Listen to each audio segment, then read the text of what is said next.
오늘 저희가 좀 살펴볼 이 말씀은 룻이라는 사람과 나옴이라는 이 사람, 그들의 삶의 모습으로 인해서 그 삶에 하나님이 역사하시고, 그래서 그 역사하신 하나님에게 어떻게 반응했는지를 좀 보려고 해요. 성경에 보면요, 그 성경 이름 있잖아요. 성경이 66권인데 그 중에 이름이 붙었잖아요. 성경이 66권인 건 아시죠? 네. 너무 지금 반응이 없어서 우리 청년들하고 말씀 나눌 때는 이게 참 힘들어요. 66권인데 그 66권이 다 책이 따로 있던 것들을 이제 묶은 거예요. 구약 같은 건 얌리아 회의라고 해서 이렇게 형성이 되고, 뭐 성경 정경사 이렇게 보면 재미는 많은 게 이렇게 뭐 어떻게 들어갔다 나왔다 뭐 하기도 하고 뭐 어떤 평가를 받고 이런 것들이 있는데, 여하튼 이 성경에 사람 이름이 들어간 책이 좀 몇 권 있어요. 그런데 그 중에 여자의 이름으로 지어진 거는 딱 2권 있습니다. 기억나세요 혹시? 네, 에스더. 또 그리고 룻입니다. 근데 에스더와 룻을 비교를 많이 하는 이유가, 룻은 거기에 또 하나가 더 핸디캡이 있습니다. 이방 여인이었어요. 이방 여인, 모압 여인이 성경에 당당하게 이름이 들어갑니다. 야, 근데 한국에는 또 더한 일이 있잖아요. 경희대 앞에 가면 교회 이름이 룻이야. 전국에 유일하게. 세계에 거의 유일할 거예요. 룻교회. 깜짝 놀랍니다. 룻교회 그러면. 뭐 여호수아 교회도 아니고 룻교회.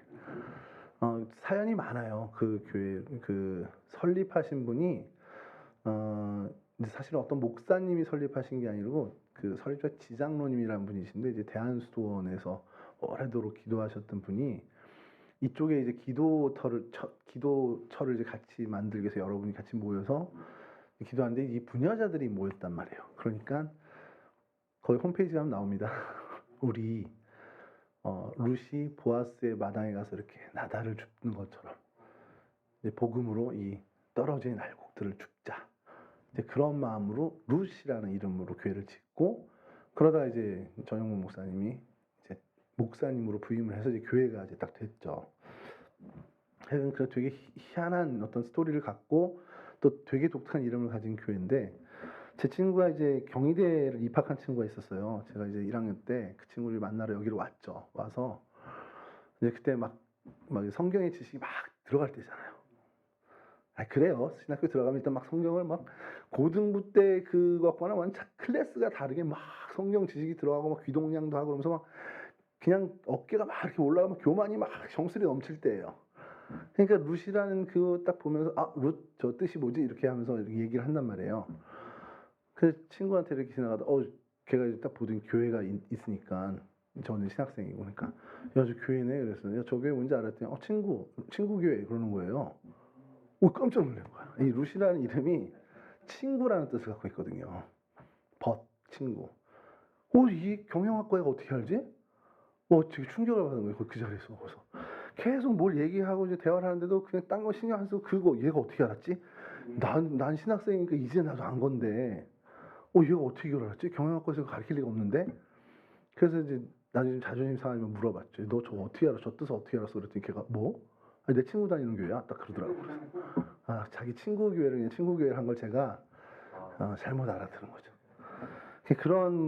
거기 지나갈 때마다 그 친구 생각이 나요. 그래서 이 친구, 우정이라는 뜻을 갖고 있는데, 이제 친구가 사실은 또 엄밀히 얘기하면 이 female, 여자인 친구를 얘기할 때 룻이라는 이름을 사용하는 거고요. 이 집안이 참 룻 집안이 아니라 룻의 이제 시댁이죠. 시댁의 이야기가 처음에 시작이 되는데, 기구합니다. 기구한 것이, 이 엘리멜렉이라는 사람과 나옴이라는 여인이 결혼을 했어요. 그리고 아들을 둘을 낳고 지냈는데, 아들이 말론이라는 사람이 있고 기럧이라는 사람이 있었습니다. 근데 무슨 이유인지 모르지만 이 가나안 땅, 팔레스타인 땅을 떠나서 모압 땅으로 이민을 가요. 오늘날로 치면. 그래서 이민을 가는 게 왜 그럴까? 이제 성경학자들이 여러 설을 하는데, 그냥 대개 그때 이주를 하는 경우는 식량 때문이에요. 먹고 사는 게 없어서. 먹고 사는 게 없어서 이제 보통 가는데, 좀 이따 얘기했지만 사실은 이 집은 그 이유는 아니었습니다.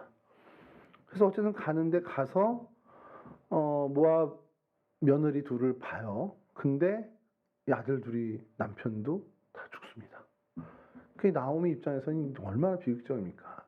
이민을 갔는데 남편도 죽고 아들들도 죽어요. 남은 건 이제 며느리들입니다.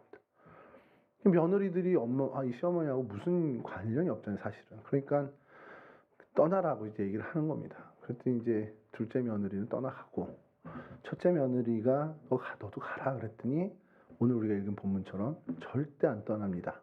완벽하게 자기의 어떤 이야기를 하면서 어머니와 같이 머물게 되는 거죠. 그리고 이 어머니의 결단으로 다시금 고향 땅으로 돌아오는 게 이 룻의 어떤 이야기의 중심축이에요.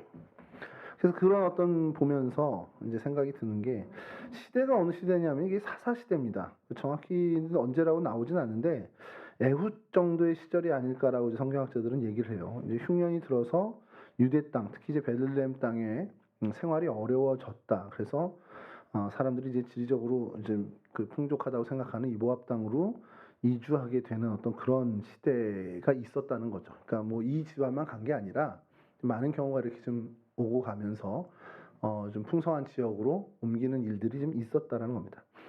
근데 여러분은 알겠지만 제가 전에도 한번 말씀 우리가 나눌 때 이 사사 시대의 대표적인 시대 정신이 뭐였습니까? 사사기의 대표적인 시대 정신은 자기 소견에 옳은 대로 살았다는 겁니다. 그러니까 기준이 하나님의 말씀 아니면 어떤 성경의 정신 이런 게 아니라 내 소견에 내가 보니까 맞아라고 하는 것으로 살았던 게 이 사사 시대의 어떻게 보면은 시대 정신이라는 겁니다. 그러니까 이제 사사 시대의 패턴이 뭐냐면 이런 생각을 하다 보니까 하나님을 떠나는 일이 비일비재하겠죠. 그 전체적으로 민족적으로 다 범죄에 빠지게 되는 겁니다.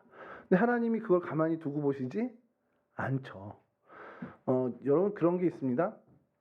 제가 이제 교육전사 하던 시절에 이제 그 사이에 무슨 얘기가 있었냐면 가서 담임 목사님이나 교육 목사님한테 힘든 얘기를 해보라는 거예요. 목사님, 저 이제 좀 사역이 좀 어렵고 좀 옮겨야 될 것 같아요라는 얘기를 해보라는 겁니다. 그러면 그래? 어떡하지? 그래, 그럼 어디 내가 딴 데 좀 알아봐 줄까? 아니면 그러면 잘 가라 이렇게 하면 너는 그런 평가를 받는 전도사다. 그러니까 넌 여기 없어도 되는. 근데 헛소리 하지 말고 참고 있어. 그러면 너 인정받고 있는 거다. 이런 얘기를 하라는 거예요. 그래서 그거를 제가 엉뚱한 생각을 해본 게 하나님한테 한번 해보는 거죠. 하나님한테 길 어긋나고 하나님 말씀 잘 안 듣고 약간 장난꾸러기처럼 말씀 막 이렇게 하면 하나님이 뭐 그래 네가 그렇지. 그리고 아무 반응이 없으면 하나님이 저를 별로 생각 안 하는 겁니다. 근데 막 즉각적으로 너 어디서 그런 행동을 보여 그러면서 막 잡아다가 막 그렇게 하고 하나님 막 이렇게 징계를 한다면 안심하라는 거죠. 하나님이 그래도 나를 내가 벗어나는 거 굉장히 예민하게 보고 계시는구나. 이게 부모와 자녀 관계에도 사실 그런 비슷한 게 있을 수 있다라는 생각이 좀 들어요. 부모가 자녀에 대해서 관심이 많고 또 어떤 그런 부분에 있어서 더 영적으로 예민할수록 자녀들에게 더 윽박지르는 게 있습니다. 근데 아예 그냥 정말 성숙한 부모라 그 모든 것 다 오늘 요게베스 노래처럼 하나님께 맡긴 사람이라면 그냥 자녀가 어떻게 해도 뭐 그렇게 안 하겠지만 저처럼 아직 덜 성숙한 사람은 애가 이렇게 하는 모습들이 다 마음에 안 들면 더 막 잔소리를 하게 돼 있죠. 근데 이 사사시대 하나님이 약간 그런 모습을 보입니다. 이스라엘 백성들이 범죄를 해요. 하나님 이제 손 놓고 이쪽 우상 손을 잡고 막 이러면서 하는 모습들이 보이면 너무나 즉각적으로 징계를 주세요. 그러니까 뭐 외세가 일어나서 얘네들을 뭐 압제한다든가 아니면 오늘 말씀드렸던 배경이 되는 것처럼 기근이나 어떤 이런 자연재해로라도 하나님이 이 사람들이 어려워져서 하나님을 이렇게 바라볼 수 있게끔 하나님이 만드십니다.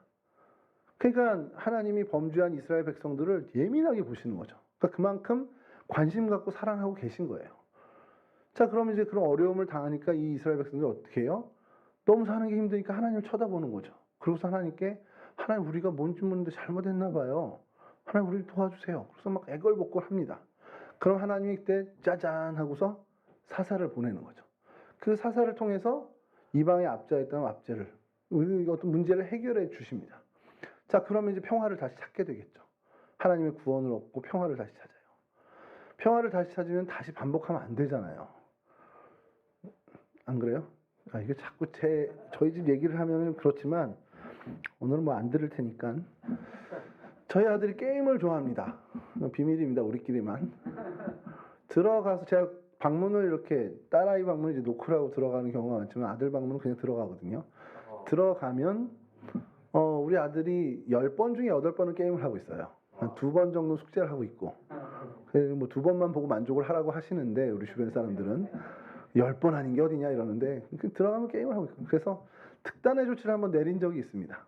이걸 뺐고 패드 뺐고 스마트폰을 충전기에 제 방에다 놔두고 이제 너 학교 갈 때만 가져와라. 뭐. 자 그러면 이제 데스크탑으로 하겠죠. 그럼 데스크탑에 다 게임 지워놓고 이제 뭐 제가 좀 더 잘 아니까 컴퓨터를. 그러니까 그렇게 해놓으면 답답할 거 아니에요. 그럼 이제 좀 공부하거나 이렇게 좀 잘 보이려고 한단 말이에요. 그럼 이제 제가 또 마음이 움직여서 다시 이렇게 허락을 하죠. 그래 이거 너 이제 너무 게임 하지 말라는 거 아니니까 딱 그 판만 깨고 접어라.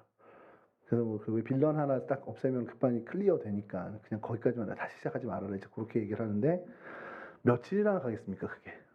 한 며칠 지나면 또 하고 있죠. 그러니까 제가 그런 생각이 드는 거예요. 아니 그렇게 뭐 혼나고선 딱 제재를 당한 다음에 어떻게 해결이 잘 돼서 다시 평화를 찾았으면 반복 안 해야 되잖아요. 지혜로운 애라면. 근데 또 똑같은 걸 반복하고 있는 거예요. 그러니 제가 얘가 좀 이 지능이 낮은 건가 이런 생각이 들 정도로. 그러니까 반복을 왜 하지? 이건 당연히 불보듯 뻔한 결과가 오는데 자기 아버지 성격 더러운 거 알 텐데. 우리 아버지는 정말 천사 같아. 그러면 걔가 해도 되지만 우리 아버지 성질 더러운 거 알면 안 해야 되는데 왜 또 하지? 이런 생각이 드는 겁니다. 근데 사사기를 보면 또 그 생각이 드는 거예요. 아니 하나님이 이렇게 해서 벌 주시는 거 뻔히 아는데 얘네는 왜 또 죄를 짓는 거야? 근데 왜 그러냐면 그 시대의 정신이 내 소견에 오른 대로 사는 거예요. 그러니 당연히 내 소견에 오른 대로 살면 하나님을 벗어난 것밖에 없습니다. 그러니까 사사시대 그 패턴이 계속되는 거예요. 범죄하고 징계받고 회개해서 하나님께 외치면 사사 보내줘서 구원시키시고 다시 평화를 찾으면 안일해져서 또 범죄하고 또 그럼 하나님 징계하고 이게 적어도 여러분 12사사니까 12번이 반복되는 거예요. 그 시간에.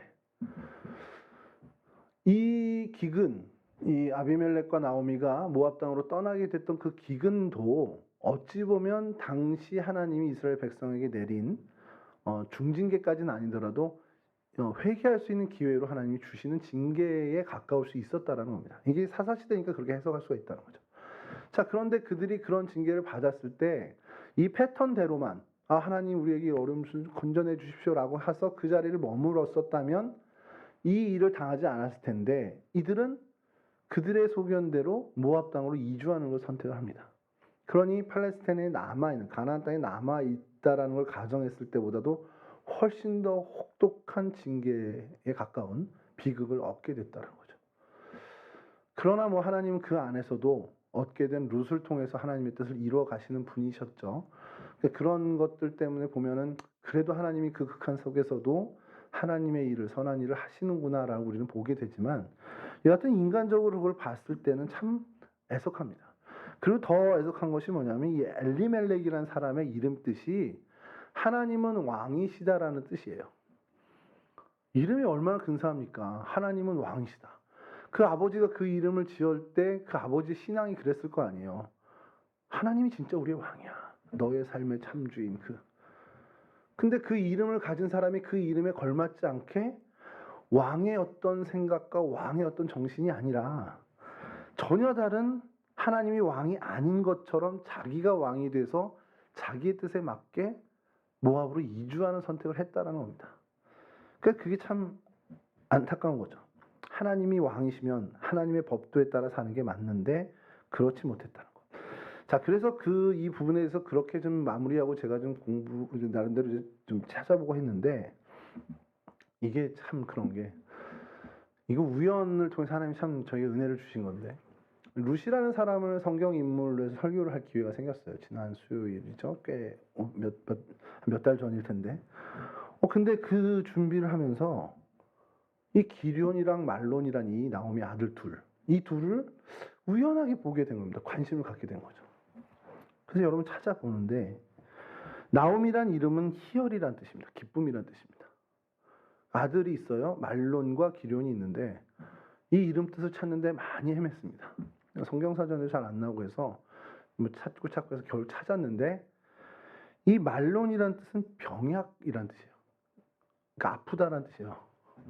일본어로 하면 있다 이 정도 되겠지. 있다 이 정도. 아이야 뭐 이런 뜻인데 이게 너무 신기한 거예요. 왜 병약으로 지었지? 그래서 그 동생을 찾았습니다. 기럐, 결핍이란 뜻입니다. 결핍 혹은 낭비로 인한 부족함. 그러니까 무슨 의미인지는 알죠. 이렇게 뭔가 채워지지 않은 겁니다. 말론과 기럐이란 이름이 왜 이렇게 아들 이름을 줬지? 이게 태어날 때 지은 거라는 게 보통인데 가끔씩은 아닌 게 이 아이들이 자라나는 성장 과정을 통해서 별칭을 불렀는데 그 이름이 되는 경우도 있단 말이에요. 근데 이것이 됐든 저것이 됐든 이들에게는 어쨌든 병약함, 결핍이라는 뭔가 문제가 있지 않았겠냐라는 거죠. 자, 그걸 만약에 전제로 한다면 이주할 만하다라는 거예요. 먹을 게 없어서 간다기보다 이 풍요로운 것이 아니라 다른 것 때문에 간 것을 이 아들들에게서 찾는다면 이 엘리멜렉과 나오미의 이민이 이거는 이해가 되는 거죠. 왜 그걸 또 찾았냐면 룻기 1장 22절에 이렇게 나오미가 고백합니다. 내가 풍족하게 나갔더니 여호와께서 내게 비어 돌아오게 하셨느니라. 나오미의 이 고백이 갑자기 불쑥 튀어나왔는데 이거 우리나라 말에만 풍족이 있는 거 아니냐고 했는데 영어 성경에도 그렇고 히브리어 성경에도 이 풍족하게 단어가 있습니다. 그러니까 더 이상 여기서 먹고 살 게 없어. 모압 땅에 가서 그냥 밥이라도 먹어야지 하고 나간 게 아니라는 겁니다. 여기서 어느 정도 재산을 갖고 모압 땅으로 이민을 간 거라는 거예요. 어느 정도 먹을 게 있는데 왜 갔지? 이런 생각을 한다면 이유를 아까 말씀드린 아이들의 문제, 병약함의 문제, 혹은 장애의 문제가 아니었겠냐라는 추측까지도 할 수 있다는 거죠. 그래서 주석을 여러 군데 찾아봤는데 한 주석에선 그거를 언급을 하더라고요. 대개의 주석은 그 얘기를 하는 게 없는데 자녀의 문제일 수 있다. 근데 오늘날에도 여러분 문제지만 애들 교육 문제가 아니라 여기서 도저히 얘가 지낼 수 없어. 이게 슬픈 얘기지만요. 이제 장애를 가진 부모님들이 계시잖아요. 우리 주변에 종종. 그래서 선택하는 게 미국으로 가시는 분들이 있습니다. 그러니까 선진국으로 가시는 분들이. 가면 뭐 고생이 끝날까요? 아니요. 더 고생합니다. 부모는 더 고생합니다. 왜 가냐? 우리나라에서 이 아이들이 그 장애를 갖고 자라는 게 너무 결과가 뻔한 거예요. 현재 시점에선. 근데 이 장애를 그래도 그나마 그래도 좀 조금이라도 낫게 기를 수 있는 사회적 시스템이 된 게 선진국이라는 거죠. 그래서 그 이유 하나만으로 가는 경우들을 적지 않게 봐요. 많은 목사님 자녀도 자폐가 있는 자녀가 있는 집이 있었고 다운 증후군이 있는 자녀가 있는 집이 있었는데 여기서 해보려고 해도 안 되니까 이제 가셔서 하시더라고요. 전사님 들어오세요. 괜찮아요. 뭐 우리 사이에 뭐 들어오셔도 됩니다. 괜찮아요. 뭐 자유롭게 하십시오. 오늘 애쓰셨어요. 여러분 좀 한 박수 좀 해주셔도 좋겠습니다. 오늘 거의 뭐 레크레이션 강사 수준이었습니다. 오늘. 여하튼 그런 이유로 자기의 삶의 터전을 떠나서 갔다라는 거를 관점을 본다면 이 엘리멜렉과 나오미는 조금 그 당시 사사시대의 자기 소견대로 산 사람들과는 좀 다르지 않겠나라는 생각이 좀 드는 거예요. 이제 이 연구를 하다 보니까 이제 나오게 된 그거였죠. 그래서 결국은 흉년이 핑계가 돼서 간 게 아니고 자녀의 어떤 힘든 상황 이런 것들이 갔다라면 이해가 되는데 가서 잘 됐으면 좋았을 텐데 이건 하나님의 징계라고 해야 되는지 아니면 정말 운이 없었다고 해야 되는지 모르겠지만 나오미의 고백대로 하나님이 내게 비어 돌아오게 하셨다라는 거. 그러면서 뭐라고 이 고백을 또 이어하냐면 여호와께서 나를 징벌하셨고 전능자가 나를 괴롭게 하셨거든. 그러니까 나오미의 신앙으로는 이 모든 상황이 하나님의 징계로 본 겁니다. 만약에 이 나오미의 고백이 맞다면 어쨌든 나오미는 이걸 깨달은 사람이 됐고 그 이후에 나오미의 행보가 설명이 되는 겁니다. 하나님을 위주로 사는 하나님의 정신, 말씀의 정신, 하나님 중심으로 살게 된 이 나오미의 생활이 설명이 되는 거죠. 근데 그런 경우가 있어요. 이게 진짜 실제 하나님의 징벌이든 아니든 그 사람이 그렇게 느껴서 살아갈 때 하나님의 징벌로 여긴다면 바르게 사는 모습을 많이 갖추려고 합니다. 전에 한번 말씀드렸잖아요. IMF가 당신 때문에 왔다라고 하는 권사님이 계셨다니까요. 우리나라 IMF가 그 권사님 고백에 의하면 자기 때문에 왔대.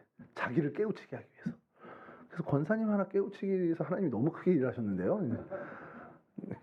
그러니까 근데 이게 그분은 그걸 당신에게 징계를 주신 거라고 받아들였기 때문에 이후의 삶은 IMF 이후의 그 권사님의 삶과 사업의 모든 원리나 이런 생활이 완전히 다른 사람이 됐다는 겁니다. 그분의 고백이에요. 그때 자기 안 망했으면 진짜 인생 망칠 뻔했다는 겁니다. 그거는 정말 되게 순기능으로 한 거죠.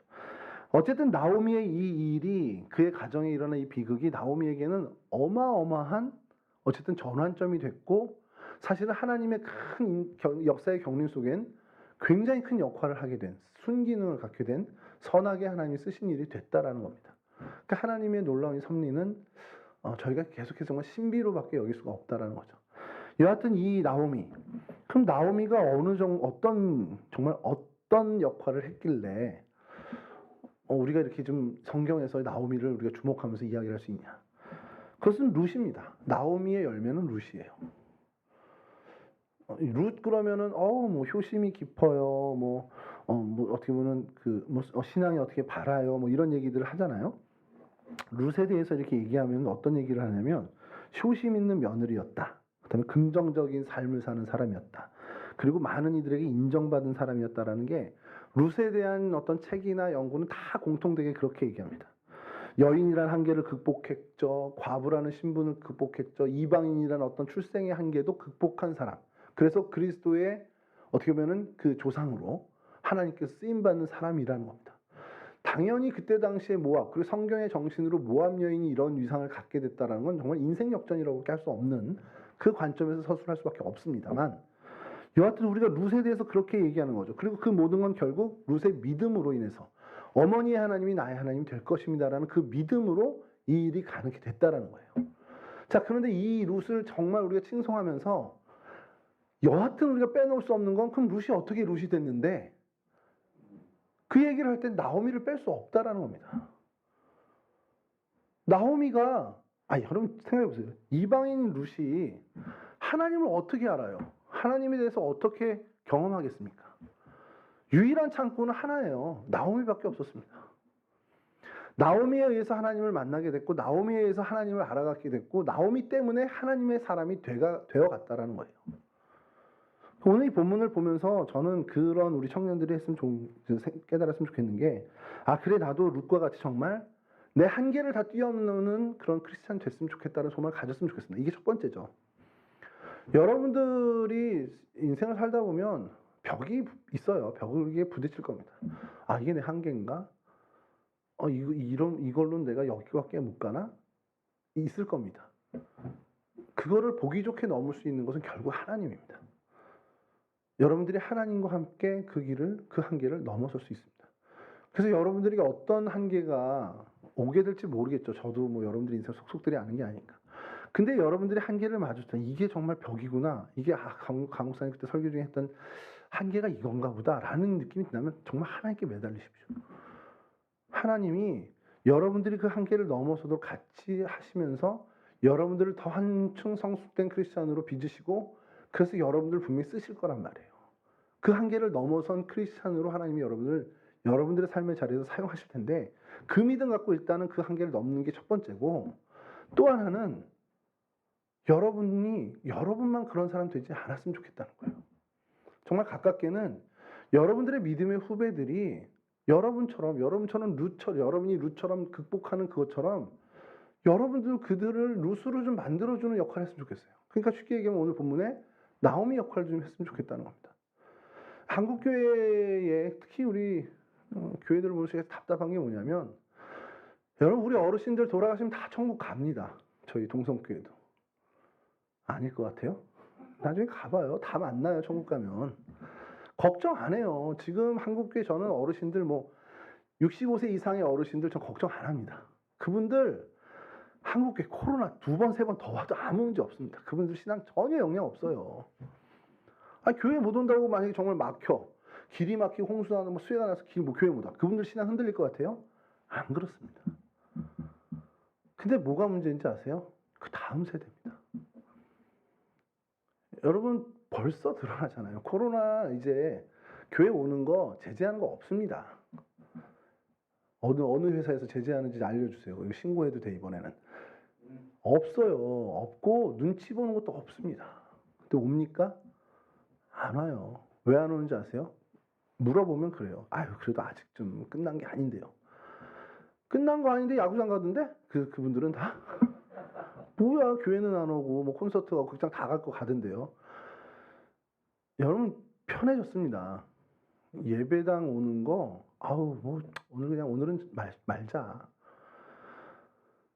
이게 뭐가 일이 있어서 정말 출근을 해야 돼요. 아니 오늘 토익 시험이 있어요. 이거 말고요. 진짜 올 수 있는 상황인데 오늘 그냥 쉬자. 정말 귀찮음과 나태함 때문에 안 간다. 그게 예전에는 그래도 이게 괜찮은가? 갈등이 있었는데 이 2년 동안의 코로나 시기가 어떤 자유함을 줬냐면 온라인 드리면 되지. 제 아는 후배가 이제 하도 회사에서 뭐라 그러니까 교회를 못 갔어요. 코로나 한참 때. 그러니까 지가 너무 괴로운 거야. 그래서 유튜브 틀어놓고 정작 입고 소파에 딱 앉아서 임례할 때 일어나고 봉헌할 때 일어나고 했대요. 그렇게 한 달 이상 했대. 근데 그 친구 고백이 형 근데 한 달 지나니까 추리닝으로 드려. 그 다음엔 누워서 예배 드리고 그 다음에 좀 지나니까 실시간으로 안 한대요. 이따 하지 뭐. 그리고 그날 저녁 늦게 오늘 지나면 안 된다고 해서 주일날 자정 전에라도 했는데 요즘은 화요일날도 할 때 있고 회사 수요일날 오전에 드릴 때도 있고 그렇대요. 그냥 그것도 시청하는 거지 예배 드리는 게 아닙니다. 그 친구 얘기가. 근데 어때 마음은? 물어봤더니 그냥 편해요. 아무렇지도 않아. 그래서 제가 뭐라 그럴게요. 너 천국 가기 힘들겠다 야. 세게 얘기했죠. 근데 무슨 말인지 알죠 그 친구도. 근데 안 이러려고 정신 차리려고 애쓰는 그 친구도 그래요. 근데 아닌 사람은 오죽하겠냐는 거예요. 여러분 주일 예배가 언제 시작되는지 아세요? 여러분들의 주일 예배는 아침에 일어나서 오늘 교회 가야지 하고 양치질하고 화장실 가는 순간부터 예배는 시작입니다. 그게 그때부터 예배입니다. 오는 길에 그래서 제가 예전에 청년들한테는 오는 길에 운전하다 오는 길에 시비부터 욕하지 마라. 예배 시간이다. 얘기를 하는데 그 모든 발걸음 한 걸음 한 걸음이 하나님을 향한 예배의 시간입니다. 그 시간도. 근데 이게 사실은 그냥 무너졌다고 저는 표현합니다. 65세 이상 어르신들 아니요 전혀 문제 없습니다. 제가 볼 땐 적어도 문제 없습니다. 그 다음 그보다 아래 세대들은 저는 좀 굉장히 심각하다고 생각해요. 제가 10여 년 만에 교육부를 다시만 교육 목사가 됐는데